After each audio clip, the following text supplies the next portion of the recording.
Muy buenas, a continuación vamos a explicar el esquema de la práctica de fibra óptica, el apartado A, que consiste en pelado y limpieza de una fibra óptica y el estudio del ángulo crítico.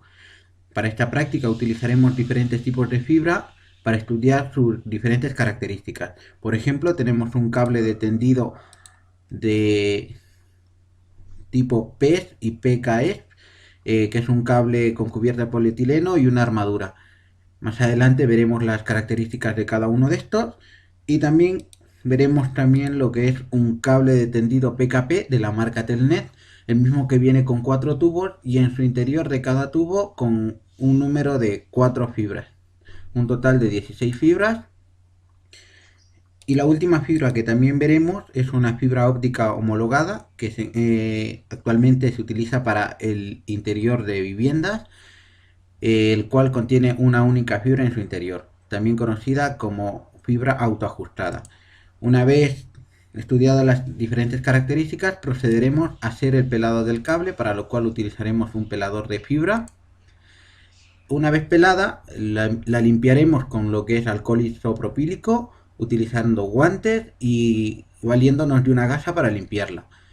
La visualizaremos antes de limpiarla y luego de limpiarla con la ayuda de un microscopio digital USB que estará conectado a un ordenador.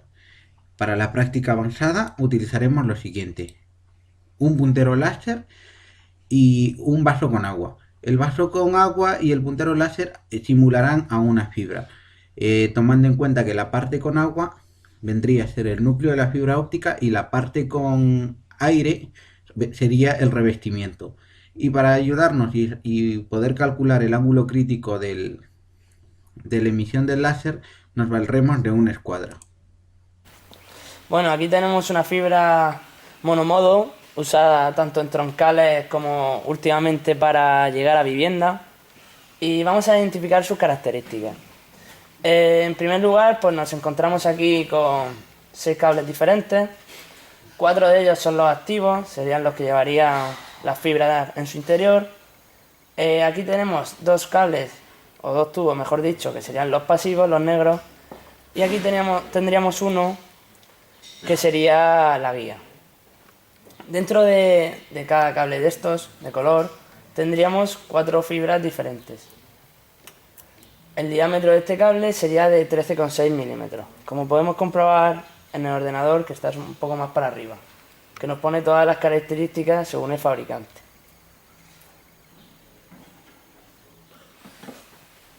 A continuación, comprobaremos que los colores de nuestra fibra óptica monomodo de 16 hilos están normalizados. Como podemos ver en la pantalla del ordenador, tenemos una tabla de Excel en donde nos vienen los colores de la fibra óptica de 24 y 16 hilos. En nuestro caso, la de 16 hilos tiene 4 tubos de 4 colores diferentes: el blanco, el rojo, el azul y el verde. Y dentro de cada tubo tiene 4 fibras, donde aparece el color verde, el rojo, el azul y el amarillo. Ahora vamos a comprobarlo con nuestra fibra, la tenemos aquí. Aquí tenemos, como hemos dicho, el rojo, el blanco, el verde y el azul. Y lo que queremos comprobar más exactamente es que dentro de cada fibra pues tengamos los 4 colores. No sé si podrá apreciar bien, pero aquí tenemos el verde, aquí tendríamos el rojo, el azul y aquí detrás el amarillo. A continuación os vamos a mostrar una fibra óptica monomodo. Esta fibra es usada en exteriores y lo más importante también es que tiene una protección anti-roedores. Las ventajas es que es compacta, robusta, resistente, tiene un diámetro reducido, bajo coeficiente de fricción, idóneo para soplado y excelente resistencia a los roedores, ¿vale? Como podemos ver en la pantalla, esta sería la fibra que tenemos nosotros. Bueno, la nuestra es parecida, porque en nuestro caso no tendría 6 tubos, sino que tendría un tubo con 24 hilos. ¿Sí? La podemos comprobar aquí.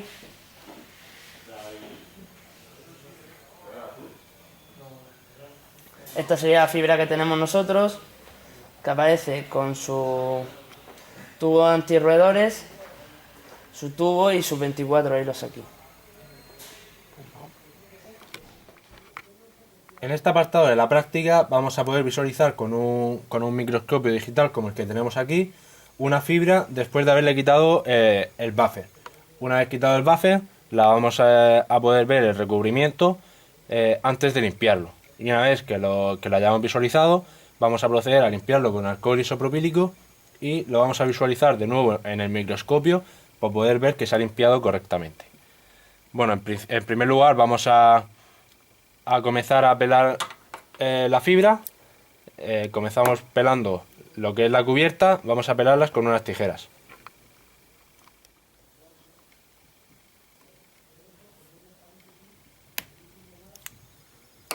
Quitamos la cubierta y bueno, una vez que quitamos la cubierta podemos ver que tenemos aquí un hilo rojo, perdón, que sería para seguir sangrando el cable. Por otro lado tenemos esta especie de tela que se llama aramida. Este cable, esta tela es derivada del Kevlar, que nos serviría de protección sobre pisadas, etcétera. Bueno, tanto la aramida como el hilo rojo lo debemos cortar.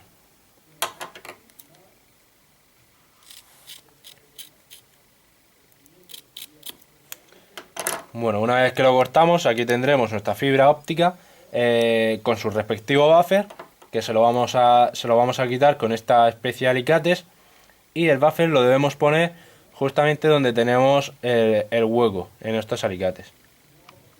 Bueno, vamos a proceder a quitarlo.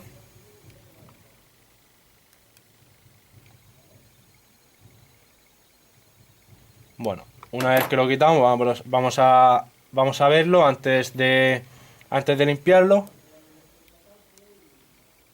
Y bueno, como podemos ver, aquí se ha quedado suciedad del buffer.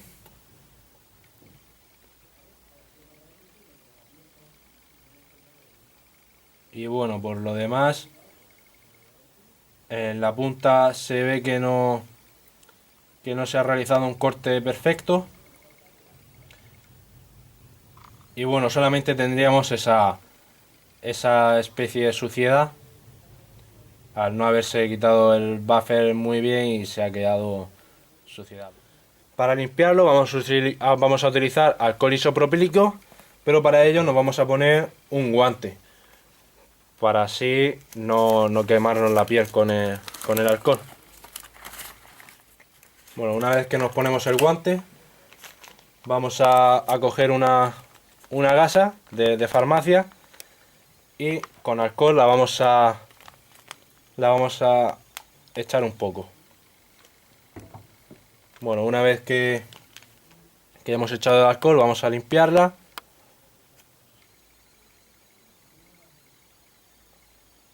Con pasarla un par de veces solamente nos valdría.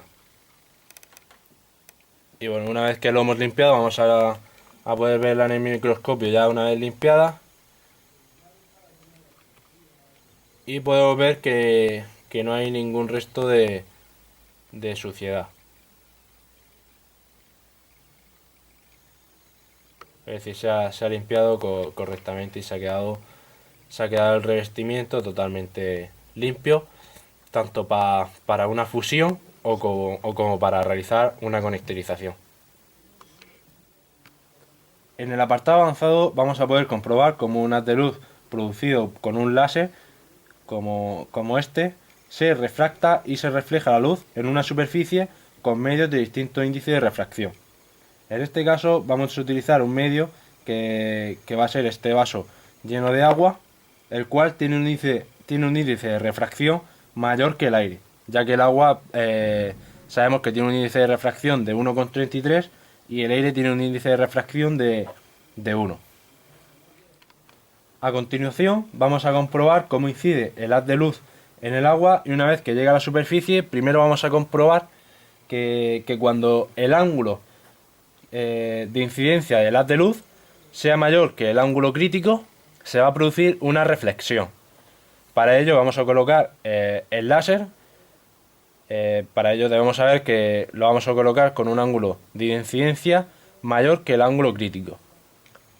Le pulsamos y podemos ver que al ser mayor que el ángulo crítico, como hemos dicho antes, se va a producir una reflexión.